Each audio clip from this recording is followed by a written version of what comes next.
NEET के exam में appear होने वाले सभी छात्रों को बहुत बहुत शुभकामनाएं। आपका एग्ज़ाम बहुत अच्छा हो और आप सफल हो। आज इसी से रिलेटेड एक टॉपिक पे हम चर्चा करेंगे कि जो टेलीग्राम ऐप थी, जिसको बहुत सारे स्टूडेंट और कोचिंग सेंटर एक्सटेंसिवली यूज़ करते हैं, उस पे रोक लगा दी गई। क्या टेलीग्राम ऐप पे रोक लगाना सही था? इसी बात पे आज हम चर्चा करेंगे। सबसे पहले समझते हैं कि बहुत सारी मैसेजिंग ऐप मार्केट में है, जिनमें व्हाट्सअप, सिग्नल, बीपर ये प्रमुख हैं। लेकिन इन सब के होते हुए भी टेलीग्राम कोचिंग कम्युनिटी और स्टूडेंट्स के बीच में इतनी पॉपुलर क्यों है? इसके कुछ कारण हैं। टेलीग्राम ऐप के कुछ ऐसे फीचर्स हैं जो इसे स्टूडेंट्स और कोचिंग सेंटर्स के लिए सुलभ और सरल बनाती हैं। सबसे बड़ी बात है कि आप टेलीग्राम में बहुत बड़े ग्रुप बना सकते हैं, जो जिनके सदस्यों की संख्या हजारों में हो, 20,000, 25,000, 50,000 तक, 1 लाख मेंबर्स के भी आप इसमें ग्रुप बना सकते हैं, जो कि दूसरी ऐप्स में संभव नहीं है। जैसे कि व्हाट्सएप में अगर आप डिस्ट्रीब्यूशन लिस्ट बनाते हैं तो उसमें मैक्सिमम 250, 256 मेंबर हो सकते हैं। इसी प्रकार सभी ऐप्स में रिस्ट्रिक्शंस है। दूसरा जो सबसे बड़ा फ़ायदा, जो सबसे बड़ा फीचर टेलीग्राम ऐप का है कि टेलीग्राम ऐप में जो भी फाइल आप शेयर करते हैं, मीडिया जो शेयर करते हैं, वीडियो फाइल है या डॉक्यूमेंट फाइल है, वो आपके स्मार्टफोन या आपके कंप्यूटर की मेमोरी नहीं लेता। इसमें डाटा सारा टेलीग्राम के क्लाउड सर्वर पर रहता है। तो इसलिए आपकी जो मेमोरी है, आपका फ़ोन है या आपका लैपटॉप है, वो स्लो नहीं होता।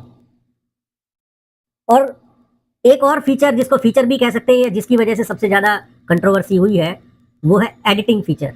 इसमें आप मैसेज भेजने के बाद अगर आपको लगा कि इसमें कुछ गलती है या गलत अटैचमेंट आपने लगा दिया है, तो आप उसको एडिट कर सकते हैं।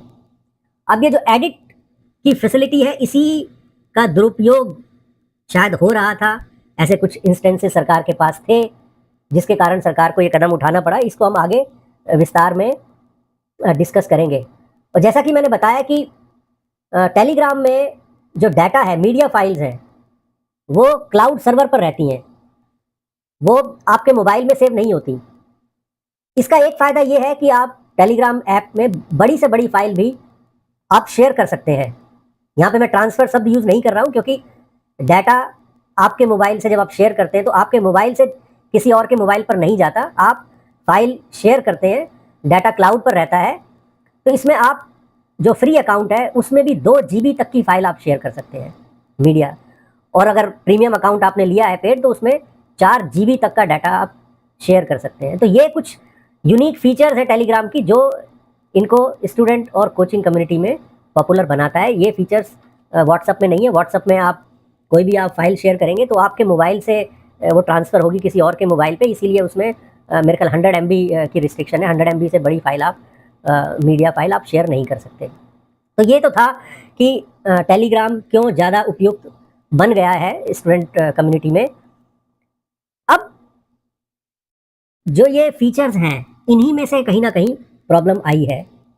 खासकर इसमें जो मैसेज एडिटिंग का जो फैसिलिटी है, मैं 30 सेकंड में इसको आपको डिटेल में समझाता हूँ कि हाउ इट वर्क्स। इसमें क्या है कि आपने कोई मैसेज भेजा, उसके साथ आपने एक फ़ाइल अटैच की। अगर नीट के संदर्भ में इसको समझें, तो समझो आपने एक सैम्पल पेपर अपने स्टूडेंट्स को आपने भेजा। ये आपने भेजा मान लीजिए 19 जून की शाम को। 21 जून को एग्ज़ाम हुआ और जो वास्तविक पेपर है वो सामने आ गया। अब 21 जून को शाम को आपने जो एक्चुअल पेपर है, उससे पुराने पेपर को रिप्लेस कर दिया। इन द सेंस, जो सैम्पल पेपर आपने भेजा था उसको अपने मैसेज से हटा दिया, और जो नया वास्तविक एग्ज़ाम पेपर है उसको वहाँ अटैच कर दिया। अब आप ये क्लेम कर सकते हैं, या कोई और आपके बिहाफ पे ये क्लेम कर सकता है कि आपके पास 19 तारीख को ही जो एग्ज़ाम का पेपर है वो था, और आपने 19 तारीख को ये काफ़ी लोगों को शेयर किया है। इसका मतलब 19 तारीख को पेपर लीक हो चुका था। अब इसमें जो टेलीग्राम ऐप है, उनका कहना है कि नहीं, हम इसमें हल्का सा एक छोटा सा एडिटेड शब्द, जब भी आप मैसेज को एडिट करते हैं तो एडिटेड उसके सामने आता है, लेकिन टाइम स्टैम्प चेंज नहीं होती। टाइम स्टैम्प अभी भी इसमें 19 जून की ही रहेगी, लेकिन उसमें एक अलर्ट आएगा कि ये मैसेज एडिट हुआ है। लेकिन क्या एडिट हुआ है, अटैचमेंट बदला गया है या उसमें केवल फुल स्टॉप कॉमा भी लगाएंगे तब भी एडिटेड आएगा। तो यहाँ एक कंट्रोवर्सी का बहुत बड़ा स्कोप है। इसी फैसिलिटी को यूज़ करके लास्ट टाइम सरकार ने माना है कि पेपर शायद लीक हुआ था, लेकिन संभावना ये भी है कि इस तरह से कंट्रोवर्सी क्रिएट हुई, और अब सरकार नहीं चाहती थी कि इस तरह की कोई भी कंट्रोवर्सी दोबारा से क्रिएट हो, खासकर इस फीचर को लेकर के। तो सरकार ने ये कदम उठाया।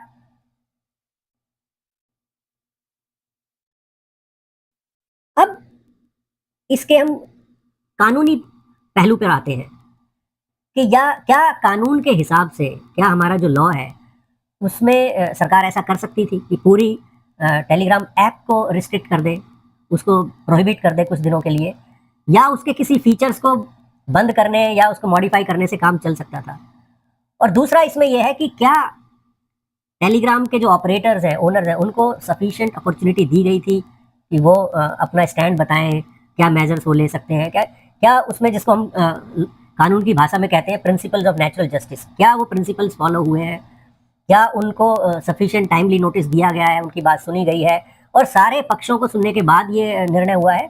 तो इस पे ये जो कार्रवाई है, इसको हम कह सकते हैं कि ये 21 मई 2026 को ये पूरी कार्रवाई का जो प्रोसेस है वो शुरू हुआ, जब एनटीए जो नेशनल टेस्टिंग एकेडमी है, एजेंसी है, उसने नेटी, मिनिस्ट्री ऑफ इंफॉर्मेशन टेक्नोलॉजी को ये बताया कि उन्हें ऐसा एप्रीहेंशन है, उन्हें डर है, उनके पास इस तरह की जानकारी है कि टेलीग्राम ऐप का दुरुपयोग हो रहा है इस तरह की कंफ्यूजन और भ्रम और कंट्रोवर्सी फैलाने में। तो नेटी ने सारा जो मटेरियल था उसको देखा और फिर टेलीग्राम ऐप को के ओनर्स को उनको सूचना दी गई कि भाई इस तरह से हमारे पास ये सूचनाएं हैं, ये जानकारी है कि आपकी ऐप मिसयूज हो रही है, तो आपका क्या कहना है।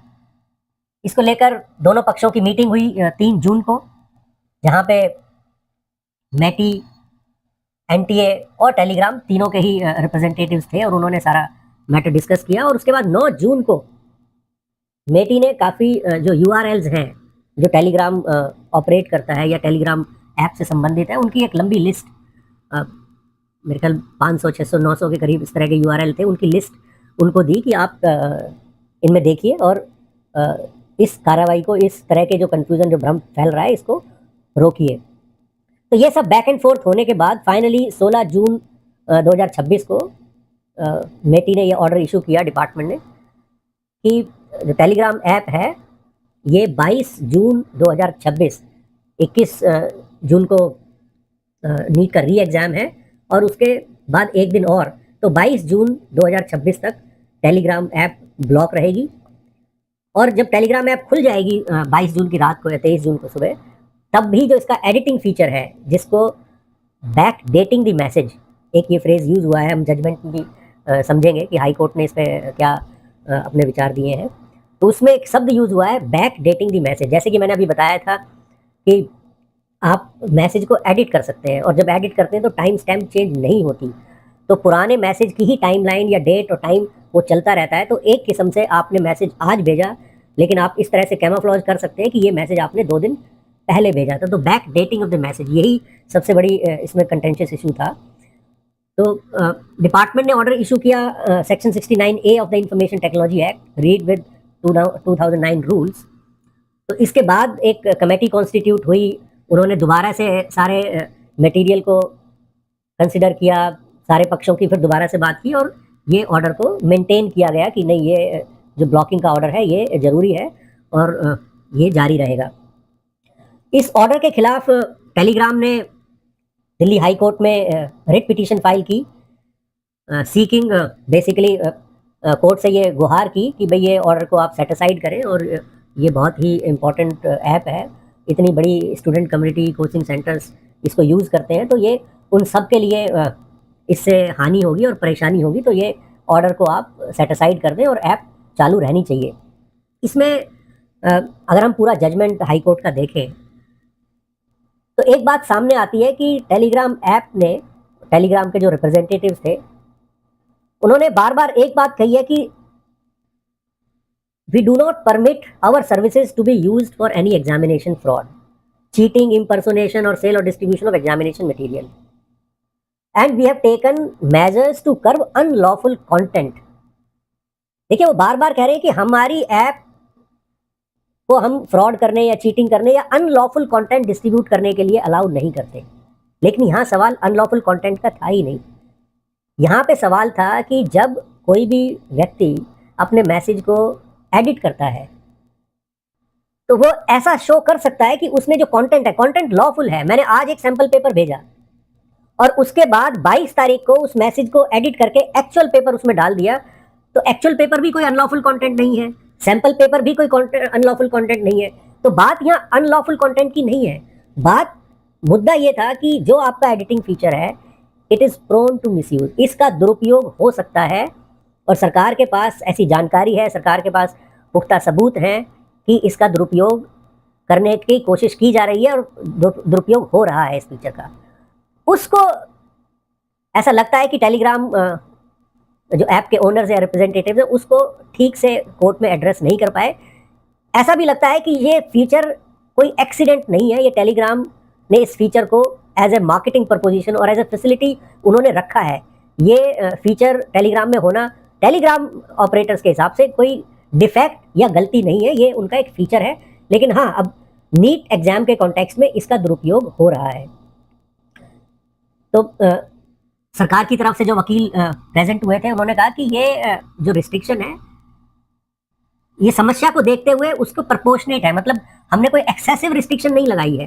जो फंडामेंटल राइट है, right to information, right to free speech and expression, उसमें भी जो सरकार को रीजनेबल रिस्ट्रिक्शन लगाने का अधिकार है to maintain public order, national security, all these things. तो ये जो रीजनेबलनेस है उसके विद इन है। This is proportionate to the problem, proportionate to the threat perception, proportionate to the misuse और जो उसका दुरुपयोग, जो 20 लाख 2.2 मिलियन स्टूडेंट्स जो अपीयर होंगे उनका भरोसा जीतने के लिए या उनको ये विश्वास दिलाने के लिए कि कोई किसी प्रकार का क्वेश्चन पेपर लीक नहीं हुआ है और जितनी भी कंट्रोवर्सी हैं या क्लेम्स हैं वो सब फेक है, तो ये रिस्ट्रिक्शन लगाना जरूरी था। तो this was not extraordinary, this is not disproportionate to the problem at hand. तो इस तरह के आर्गूमेंट्स सरकार की तरफ से आए और फाइनली जो ऑनरेबल हाई कोर्ट दिल्ली है उन्होंने कंक्लूजन दिया कि नहीं, ये रिस्ट्रिक्शन ठीक है और उन्होंने पिटीशन को डिसमिस कर दिया। अगर हम हाई कोर्ट के शब्दों को देखें तो उन्होंने कहा है कि this order, blocking order, constitute the least restrictive measures for achieving the stated objective. In fact high court मुझे लगता है कि एक कदम और आगे बढ़ी है। उन्होंने ये नहीं कहा कि दीज आर अप्रोप्रिएट रिस्ट्रिक्शंस, उन्होंने कहा कि दीज आर लीस्ट रिस्ट्रिक्शंस, मतलब सरकार कुछ और रिस्ट्रिक्शंस भी लगा सकती थी। तो this is the bare minimum that the government should have done और कुड हैव डन। तो ये हाई कोर्ट का ऐसा मानना है। और उन्होंने फिर आगे कहा है कि blocking public access to Telegram can not be held as disproportionate. मैंने कहा ना, जो समस्या सामने है उसको देखते हुए उसी के हिसाब से जो रिस्ट्रिक्शंस हैं वो लगाई गई हैं। दीज आर, वो अनुपातिक है, जिस तरह की समस्या है उसी के अनुपात में रिस्ट्रिक्शंस लगाई गई है। तो इसमें कोई there is no breach of fundamental rights, there is, हमारे कोई मौलिक अधिकार जो कॉन्स्टिट्यूशन में है उनका कोई इसमें खंडन नहीं हुआ है और ये समस्या को देखते हुए ये मेजर्स बिल्कुल सही है। तो हाई कोर्ट ने भी ये पाया है कि टेलीग्राम ऐप पे कुछ दिनों के लिए, लगभग एक हफ्ते के लिए रिस्ट्रिक्शन लगाना ये सही था और 22 लाख छात्रों के जब भविष्य का सवाल हो और पूरे देश में एक भ्रम की स्थिति पैदा ना हो, ये इंश्योर करने के लिए ये रिस्ट्रिक्शंस हाई कोर्ट ने भी इनको सही माना है। तो हम ये कह सकते हैं कि ये रिस्ट्रिक्शन समस्या और स्थिति को देखते हुए ये शायद सही थी। हाँ, इसकी वजह से काफ़ी लोगों को असुविधा होगी क्योंकि टेलीग्राम ऐप केवल स्टूडेंट और कोचिंग सेंटर ही यूज़ नहीं करते हैं और बहुत सारे जो नागरिक हैं वो भी इस ऐप का यूज़ करते हैं, लेकिन उन सबको एक हफ्ते 10 दिन के लिए ये रिस्ट्रिक्शन, इस समस्या का सामना करना पड़ेगा। लेकिन शायद एक लार्जर पब्लिक इंटरेस्ट, एक बड़े सामाजिक उद्देश्य के लिए ये पेन और ये रिस्ट्रिक्शन हम सबको सहनी पड़ेंगी। Thank you. Please subscribe to this channel, like this video, forward this video to your friends, those who may not have understood the rational and the reasons for this restriction। तो उनको भी ये video देख के थोड़ा उनको clarity आएगी कि क्या मुद्दा था, क्या सरकार ने इस तरह का फैसला क्यों लिया है, तो उनको भी मदद मिलेगी। Thank you.